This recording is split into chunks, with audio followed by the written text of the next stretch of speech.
दोस्तों, आज का वीडियो बहुत इंपॉर्टेंट होने वाला है। प्रश्न आपके सामने लिखा हुआ है और मैं आपको सिखाऊंगा बिल्कुल जादुई ट्रिक। देखिए, ये जो प्रश्न हैं आप अच्छे से जानते हैं कि सिंपलीफिकेशन में पूछे जाते हैं, सरलीकरण में, ठीक है।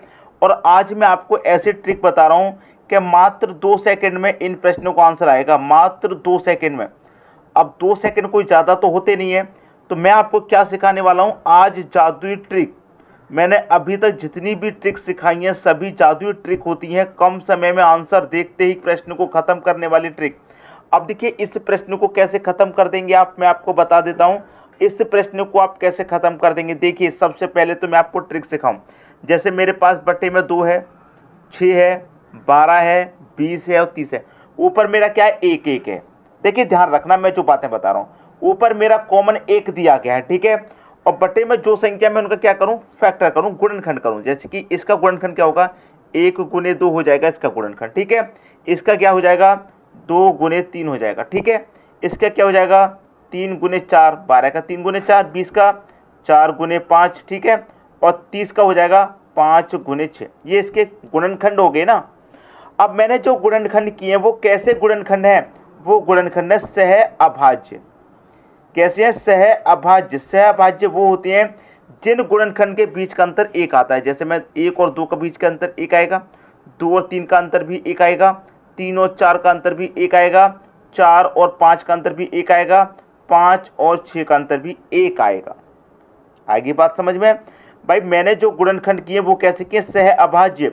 सह अभाज्य का मतलब ये होता है कि आपने जो गुणनखंड किए उनके बीच का अंतर 1 होना चाहिए, तभी आपका सह अभाज्य गुणनखंड है, ठीक है। यहां तक बात क्लियर है। अब प्रश्न तो खत्म हो गया भाई, प्रश्न अब खत्म हो गया। 1 2 3 4 5 कितनी संख्या है, 5 संख्या ही तो है। ऊपर 5 संख्या ही तो है, 5 में एक जोड़ के लिख दो 6, बस आंसर खत्म हुआ। ऊपर जब 1 हो, नीचे के गुणनखंड का अंतर 1 आए, तो भाई संख्या को जोड़ के नीचे वाली में 1 बढ़ा दो, बस खत्म हुआ आंसर। 5/6 आंसर आ गया, पहला ऑप्शन। बताइए, इतने आसानी से कोई सिखाएगा आपको। 1 2 3 4 5 संख्या मैंने 5 लिख लिया, बटे में 1 जोड़ के लिख देना है, बस आंसर आ जाएगा, ठीक है। अगर किसी के समझ में नहीं आया कोई बात नहीं, आप बस वीडियो को आगे तक देखते रहिए, सब कुछ समझ में आ जाएगा। अब देखते हैं अगला प्रश्न। अगला प्रश्न है 1 के बटे में 2, 1 के बटे में 6, 1 के बटे में 12, 1 के बटे में 20, 1 के बटे में 30, 1 के बटे में 42। कोई बात नहीं, देखिए वही करेंगे, इनके क्या करेंगे आप, गुणनखंड करिए, ठीक है। गुणनखंड सभी के करके देखेंगे भाई। 2 का गुणनखंड 1 गुने 2, 6 का हो जाएगा 2 गुने 3, 12 का 3 गुने 4, इसका हो जाएगा 4 गुने 5, इसका क्या हो जाएगा 5 गुने 6, इसका क्या हो जाएगा 6 गुने 7, ठीक है। देखिए मैंने क्या बताया, ऊपर में हमारा 1 दिया गया है और मैंने जो गुणनखंड किए हैं उनके बीच का अंतर भी क्या आ रहा है, 1 आ रहा है। 1 आ रहा है कि नहीं आ रहा, सभी का अंतर 1 है भाई। 6 और 7 का अंतर 1 हो जाएगा। तो संख्याओं को गिन लो, कितनी संख्या है, 1 2 3 4 5 6 संख्याएं। 6 लिखेंगे, बटे में 1 जोड़ के लिख देंगे 7, तो 6/7 आपका आंसर। 6/7 मतलब पहला ही ऑप्शन हो गया सही, है कि नहीं। ट्रिक धांसू, जादुई ट्रिक बोलते हैं इसको। देखते ही प्रश्न को खत्म करते, कोई ज्यादा कैलकुलेशन तो नहीं करनी पड़ रही आपको, ठीक है। जब ऊपर में 1 दिया रहेगा और जब मैं नीचे वाली संख्याओं का फैक्टर करूंगा, गुणनखंड करूंगा, उनका अंतर भी 1 आएगा, तो बस यही ट्रिक लगेगी, ठीक है। आगे देखते हैं अगला क्वेश्चन। अगला प्रश्न 1 के बटे में 2, 1 के बटे में 6। क्या करूं मैं, सबका गुणनखंड करूं। जैसे 1 गुने 2 हो जाएगा इसका 2 गुने 3, इसका 3 गुने 4, इसका हो जाएगा 4 गुने 5, इसका हो जाएगा 5 गुने 6, इसका हो जाएगा 6 गुने 7, इसका हो जाएगा 7 गुने 8 और इसका हो जाएगा 8 गुने 9। भाई 8 ने 72 होता है। मैंने ये जो गुणनखंड कर रहे हैं कैसे करें, इनके बीच का अंतर 1 है। सह अभाज्य गुणनखंड है ये। जिन संख्याओं के बीच का अंतर 1 आ जाए, इसका मतलब आपने जो गुणनखंड किए हैं वो सह अभाज्य है। भाई 8 और 9 का अंतर 1, 7 8 का अंतर 1, सबका अंतर 1 आ रहा है, ठीक है। तो क्या ट्रिक लगेगी भैया, ऊपर में 1 दिया रहेगा और जो आपने गुणनखंड करे हैं उनका बीच का अंतर भी 1 रहेगा, तो संख्याओं को गिन लो, 1 2 3 4 5 6 7 8, ठीक है। और बटे में क्या करेंगे, इसमें एक जोड़ के लिखेंगे, तो 8 में एक जोड़ के लिखूंगा 9, आंसर आ गया 8/9। पहला ऑप्शन इसका भी सही हो गया भाई। हो गया कि नहीं हो गया, बताइए। कोई ज्यादा समय लगने वाला है? बिल्कुल भी नहीं लगेगा। अब देखते हैं अगला प्रश्न। अगला प्रश्न है 1/2, 1/6, 1/12। बिल्कुल वैसी ही सीरीज चल रही है। देखिए इसका गुणनखंड में करूंगा तो 1 × 2, इसका 2 × 3, इसका 3 × 4, इसका 4 × 5, 5 × 6 आएगा, इसका 6 × 7 आ जाएगा, इसका 7 × 8 आ जाएगा, इसका 8 × 9 और इसका 9 × 10 आ गया। ठीक है, सबका अंतर भैया एक है बीच का, सबका अंतर एक है कि नहीं है। ये मेरे सहअभाज्य गुणनखंड है, जिनके बीच का अंतर एक आ जाए वो सहअभाज्य गुणनखंड होते हैं। तो जब ऊपर में एक है और गुणनखंड का अंतर भी एक है तो क्या करेंगे, संख्याओं को गिन लो, 1 2 3 4 5 6 7 8 9, 9 है संख्याएं। तो बटे में क्या करेंगे, बस एक जोड़ के लिखेंगे, तो 9 में एक जोड़ के लिखूंगा मैं 10। ये मेरे प्रश्न का बिल्कुल सही आंसर है, 9/10 पहला ऑप्शन। बात क्लियर है, सभी को प्रश्न अच्छे से समझ में आ गया। अब देखेंगे हम अगला प्रश्न। अगला प्रश्न है दोस्तों, प्रश्नों को आप ध्यान से देखेंगे तो प्रश्न में थोड़ी सी चेंजिंग हो गई है, थोड़ा सा बदलाव हो गया है। बदलाव कैसे हो गया है, देखिए पहले में दे दिया है आपको 1/9 प्लस, उसके बाद में ये वही संख्या हमारी दे दी गई है जो हम अभी तक सॉल्व करते हुए आ रहे थे। ठीक है, जैसे कि मैं 2 का गुणनखंड करूंगा तो 2 का क्या हो जाएगा, 1 × 2 हो जाएगा, इसका हो जाएगा 2 × 3, इसका हो जाएगा 3 × 4, इसका हो जाएगा 4 × 5, इसका हो जाएगा 5 × 6, इसका हो जाएगा 6 × 7, इसका हो जाएगा 7 × 8 और इसका हो जाएगा 8 × 9। और सबके बीच का अंतर मेरा 1 आ रहा है, तो ये मेरा सहअभाज्य गुणनखंड हो गया। लेकिन पहले में 1/9 दे दिया है तो थोड़ा सा बदलाव हुआ कि नहीं हुआ प्रश्न में। तो पहले वाला जो 1/9 मैंने ऐसे कैसे ही लिख लिया, प्लस का साइन मैंने ऐसे ही लिख लिया, और इसको हम क्या करेंगे, उसी तरीके से सॉल्व करेंगे जो अभी तक करते हुए आए हैं। मेरा ऊपर में 1 दिया गया है और गुणनखंड का अंतर भी 1 आ रहा है, तो क्या करेंगे, संख्याओं को गिन लेंगे। 1 2 3 4 5 6 7 8, कितनी है भैया, 8। और क्या करते हैं, नीचे में एक जोड़ के लिखेंगे, 8 में एक जोड़ के लिखूंगा 9। अब देखिए संख्या क्या हो गई, 1 + 8 कितना हो जाएगा भैया, 9 हो जाएगा। और 9 और 9 समान संख्या है, जब समान संख्या रहती है तो वही संख्या आ जाती है, और 9 से 9 कटेगा कितनी बार में, एक बार में। तो इस प्रश्न का आंसर 9 1 आ जाएगा पहले ऑप्शन में।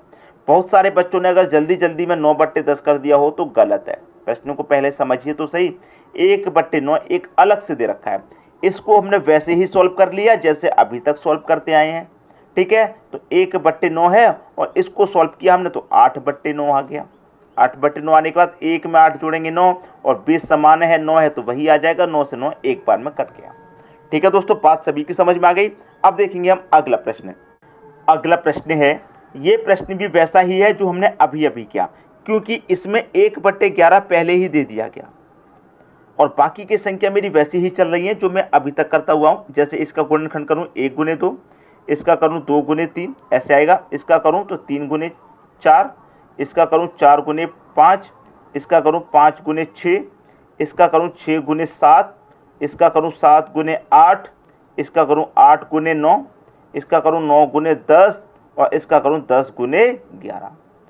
भाई सबके बीच का अंतर 1 है कि नहीं है, सबके बीच का अंतर यहाँ पर 1 आपको मिल रहा है। ऊपर में 1 है, अंतर भी 1 है गुणनखंड का, तो क्या करते हैं भाई, संख्याओं को गिन लो। इसको नहीं गिनेंगे, ये तो मैंने लिख लिया अलग, इसको गिनेंगे। यहाँ से हमारे ट्रिक लग रहा है, तो 1 2 3 4 5 6 7 8 9 10, कितना भैया, 10। देखिए ये प्लस का साइन था ना, मेरा प्लस ले लिया। अब यहाँ से कितनी संख्या 10 है तो मैं 10 ले लूंगा, और बटे में क्या आ जाएगा भाई, इसमें एक जोड़ की तो आ जाएगा 11 आ जाएगा। तो 1 + 10 कितना हो गया, 11, और नीचे भी कितना है 11, मतलब एक ही संख्या है तो 11 ही आ जाएगा, और 11 से 11 कट जाएगा, एक बार में आंसर आ गया 1। बात क्लियर है, अच्छे से प्रश्न सभी को समझ में आ गया। अब देखते हैं अगला प्रश्न। अगला प्रश्न है 1/10, 1/40, 1/88, 1/598 बराबर क्या। एक चीज आपको बहुत बार परेशान कर रही है, अब वीडियो को देखते देखते एक चीज आपको बहुत कंफ्यूजन देने लगी कि सर हम गुणनखंड अगर करेंगे तो जरूरी नहीं है कि हर बार उनका अंतर 1 ही आएगा। हो सकता है कि हमारा सहअभाज्य गुणनखंड ना बने, कुछ अलग अलग गुणनखंड बने। तो उसके लिए ही तो मैं ये प्रश्न लेकर के आया हूँ। जैसे कि आप इसका गुणनखंड करेंगे भाई, 10 का गुणनखंड करेंगे तो 5 गुने 10 बनेगा, नहीं नहीं 2 गुने 5 इस तरीके से बनेगा, 2 गुने 5 10, ठीक है, 2 गुने 5 बनेगा 10। इसका अगर मैं करूँगा तो इसका बनेगा 5 गुने 8 बनेगा, ठीक है। इसका अगर मैं करूँगा तो 8 गुने 11 बनेगा। अगर मैं इसका करूँगा तो इसका 23 गुने 26 बनेगा। 23 का 26 का 598 होता है गुना, ठीक है। अब इनका अंतर एक तो है नहीं, 2 और 5 का अंतर 3, 5 8 का अंतर 3, 8 11 का अंतर 3 और 23 26 का अंतर 3। अंतर इस बार क्या आ रहा है? समान तो आ रहा है, समान अंतर आ रहा है, लेकिन एक का नहीं आ रहा, 3 3 का अंतर आ रहा है। ऐसे तो आ रहा है, एक का अंतर नहीं आ रहा, 3 3 का अंतर आ रहा है। तो करेंगे क्या भाई? अंतर हमारा कितने का आ रहा है? 3 का। तो 1 के बटे में 3 ले लेंगे भाई। 1 मेरा ऊपर समान है, 3 का अंतर आ रहा है, तो 1 के बटे में मैंने 3 ले लिया। जो अंतर आता वही ले लूंगा। अगर मैं 3 की जगह 4 का अंतर आता तो 1 के बटे में 4, 5 का आता तो 1 के बटे में 5, इस तरीके से, ठीक है। और जब 1 का आता है तो आपको अच्छे से पता है क्या करते हैं, लेकिन जब अंतर डिफरेंट आ गया तो मैं आपको बता रहा हूं भाई। 3 का अंतर आया तो 1 के बटे में 3 ले लिया मैंने, ये ले लिया। अब देखिए क्या बचा आपके पास, 1 के बटे में ये पहले वाली संख्या 2, ठीक है, उसमें से घटा देंगे 1 के बटे में लास्ट वाली संख्या 26 को, ठीक है, 1 के बटे में 26। देखिए क्या होता क्या है, फर्स्ट माइनस लास्ट होता है ट्रिक, ठीक है। अब देखिए 1 के बटे में मेरा ये 3 गुने, अब यहाँ पर 2 का 26 का मैं एलसीएम ले लूंगा। 2 का 26 का एलसीएम 26 ही तो आएगा, ठीक है। अब 2 से 26 को काटेंगे 13 बार में, 13 एक कम 13, 26 से 26 एक बार में 26 से कम 26, बीच में साइन माइनस का, तो 13 में से एक जाएगा 12, तो 12 बट्टे ये 26 हो जाएगा, ठीक है। अब ये 3 चौक के 12 कट गया, 2 से कटेगा 2 बार में, 2 से कटेगा ये 13 बार में, तो 2 बट्टे 13 आ गया, 2 बट्टे 13। ये आपका प्रश्न का बिल्कुल सही आंसर हो जाएगा, पहला ऑप्शन। बात क्लियर है, आसानी से समझ में आ गई। अब देखेंगे अगला प्रश्न। अगला प्रश्न है 1 के बटे में 15, 1 के बटे में 35, 1 के बटे में 63, 1 के बटे में 99, 1 के बटे में 143। ये प्रश्न हो गया आपके लिए होमवर्क, ये प्रश्न आपके लिए होमवर्क हो गया। अभी अभी जो मैंने प्रश्न किया है बिल्कुल वैसे ही होगा, अभी अभी जो मैंने किया है, ठीक है। तो ये प्रश्न आपके लिए मैंने होमवर्क के लिए रखा है, सभी बच्चे करेंगे, आंसर करेंगे सभी, और कमेंट भी करेंगे किसका क्या आंसर आया, ठीक है दोस्तों। धन्यवाद।